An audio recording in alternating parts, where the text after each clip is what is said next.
ప్రజా కాంగ్రెస్ వారాంతపు సమావేశానికి ఇచ్చేసినటువంటి పార్టీ సెక్యులర్స్ అందరికీ నా ప్రత్యేక ధన్యవాదాలు. ఈరోజు ఆంధ్ర రాష్ట్ర ప్రజలు, ఆంధ్ర రాష్ట్ర భవిష్యత్తు నిరంతరం మోసపోతుంది. అలాగే భవిష్యత్తు లేకుండా చేస్తున్నటువంటి ఈ పరిణామాలని మనం జయించుకోవాల్సినటువంటి అవసరం ఉందని రాష్ట్రీయ ప్రజా కాంగ్రెస్ పార్టీ భావించింది. ఈరోజు పవన్ కళ్యాణ్ అనే వ్యక్తి ఈ రాష్ట్ర భవిష్యత్తుకి మోకాలు అడ్డు పెడుతున్నాడు.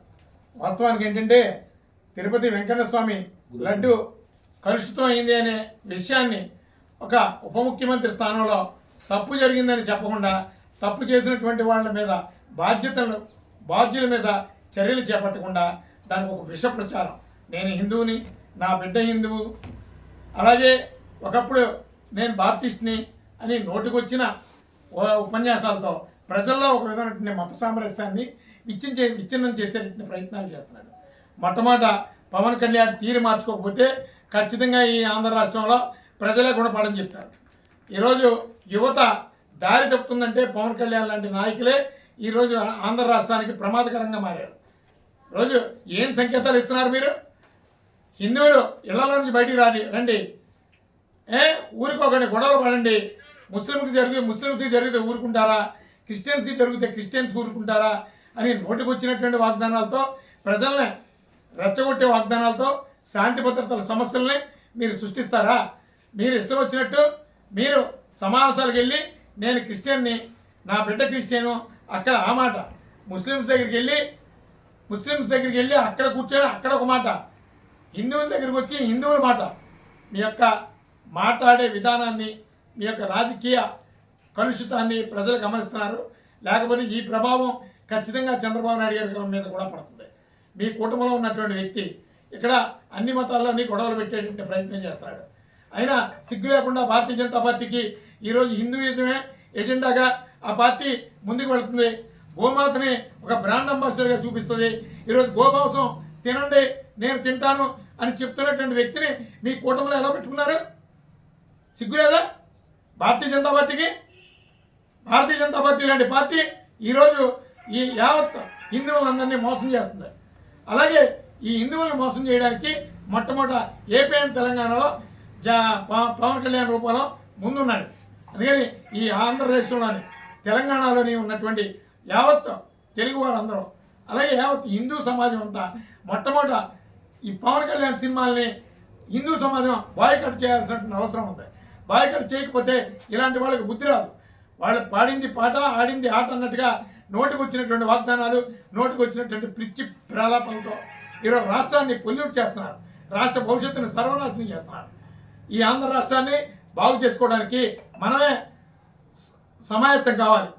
వీళ్ళెవరో కూడా ఈ రాష్ట్రంలో ముందుకు నడిచి ఈ రాష్ట్రాన్ని బాగు చేయరు. ఒక విషయం గమనించండి, ప్రజలు ఎవరు అడుగుతలేదు, ప్రజలు ఎవరు ప్రశ్నిస్తలేదు, మనం అంటే భయం అని అనుకొని ఎన్ని తప్పుడు పనులు చేయాలో అన్నీ చేసేస్తున్నారు. ఇప్పుడు ప్రాయశ్చిత్త దీక్ష అంటే ఏంటండి? హిందూ సమాజం, హిందూ సాంప్రదాయాల ప్రకారం 40 రోజులు మండలం అంటారు. ఇతను కొత్త దీక్ష పెట్టాడు 11 రోజులు. ఈ కొత్త దీక్షలో కూడా తిరుపతిలో అపచారం జరిగితే తిరుపతిలో ఆ సంప్రోక్షణ కార్యక్రమంలో పాల్గొకుండా ఈ చీపురి పుచ్చుకొని దుర్గామల్లేశ్వరి టెంపుల్ని తుడుస్తున్నాడు పోతి పేరంటలాగా బొట్లు పెడుతూ. ఆడవాళ్ళు పెట్టాలి, పేరంటాలు పెడితే శుభం. అది హైందవ సాంప్రదాయ ప్రకారం సనాతన ధర్మం కోసం ఈయన నోటికొచ్చిన ప్రగల్భాలు పలుకుతున్నాడు. అసలు సనాతన ధర్మం కోసం మాట్లాడడానికి పవన్ కళ్యాణ్కి ఏ అర్హత లేదు. మొట్టమొదట ఖచ్చితంగా హిందూ సమాజం అంతా పవన్ కళ్యాణ్ సినిమాల్ని 2 రాష్ట్రాల్లోనే మొట్టమొదట బాయ్కట్ చేయాల్సిన అవసరం ఉంది. అప్పుడే హిందూ సమాజానికి ఒక ప్రతిష్ట అనేది ఉంటుంది. అలాగే భారతీయ జనతా పార్టీ మొట్టమొదట పవన్ కళ్యాణ్ని మీ కూటమిలో నుంచి తొలగించాలి. అలాగే చంద్రబాబు నాయుడు గారికి కూడా మేము చెప్పేది ఏంటంటే ఈ రాష్ట్రంలో పవన్ కళ్యాణ్ మూలంగా మత కలహాలు వచ్చేటటువంటి ప్రమాదం ఉంది. ఖచ్చితంగా పవన్ కళ్యాణ్ గారిని మీ కూటమిలో నుంచి డిప్యూటీ సీఎంగా తొలగించాలని చెప్పి రాష్ట్రీయ ప్రజా కాంగ్రెస్ పార్టీ నుంచి డిమాండ్ చేస్తున్నాం. అలాగే ఈ రాష్ట్రాన్ని కాపాడుకోవడానికి రాజకీయాలు మీరు ఎన్నైనా చేసుకోండి, దేవుడి మీద కూడా రాజకీయాలు చేస్తున్నారు. మీరు చర్యలు చేపట్టేటటువంటి స్థాయిలో మీరుంటూ బాధ్యులు ఎవరో మీరు గుర్తించకుండా రాజకీయ ఉపన్యాసాలతో అందులో యానిమల్ కొవ్వు కలిసిందని అందరూ చెప్తారు, మీరు చెప్పకూడదు. యానిమల్ కొవ్వు కలిస్తే ఇదిగో కలిసింది. అసలు మీకు అసలు సైన్స్ టెర్మినాలజీ మీకు తెలియదు. బీటెక్ ఫార్మేషన్ అన్నా, అలాగే లారిక్ యాసిడ్ అన్నా, అలాగే పామిటిక్ యాసిడ్ అన్నా, వాటి మీద మీకు ఒక అవగాహన ఉండాలి. మీ ల్యాబ్స్లో తెలియకపోతే ఎవరైనా కెమికల్ ఇంజనీర్స్తో వాటి మీద స్పష్టమైనటువంటి వివరణ అడిగి తెలుసుకోవాలి. దీంట్లో పామిటిక్ యాసిడ్స్ ఉన్నాయని 40% పామిటిక్ యాసిడ్స్ ఉన్నాయని చెప్పి సైంటిఫిక్గా మీరు ఒక ల్యాబ్ రిపోర్ట్ చూపించారు. ఆ ల్యాబ్ రిపోర్ట్ కూడా సెంట్రల్ ఇచ్చినటువంటిదే. 40% పామిటిక్ యాసిడ్ ఎక్కడి నుంచి వస్తుంది, ఎందులో నుంచి వస్తుంది, అది చెప్పడానికి ఎందుకు భయపడుతున్నారు? చెబితే ప్రజలు చెప్పేటి కొడతారని. పామిటిక్ యాసిడ్ 2 వాటి నుంచి వస్తుంది.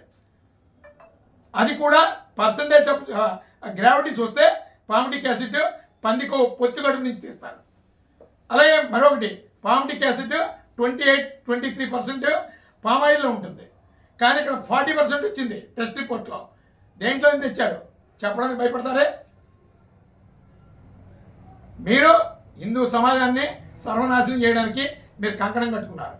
హిందూ ముస్లిం క్రిస్టియన్స్ మధ్య గొడవలు సృష్టించి మీ రాజకీయ ప్రయోజనాలే ప్రధాన లక్ష్యంగా మీరు వెళ్తున్నారు. మీకు దమ్ముంటే మొట్టమొదట జరిగినటువంటి నేరానికి బాధ్యులు ఎవరో రాజకీయాలను ప్రక్కన పెట్టి వెంకటేశ్వర స్వామి మీద భక్తితో ఆ విషయాన్ని బయటపెట్టండి. వెంకటేశ్వర స్వామి మీద ఏ విధమైనటువంటి అపోహ రాదు. ప్రజలు యావత్ ప్రపంచమే ఆయన్ని నమ్ముకుని బ్రతుకుతున్నటువంటి సమాజం ఇది. అందుకని ఖచ్చితంగా దోషులను దాస్తే ఆ పాపం మిమ్మల్నే వెంటాడుతుంది.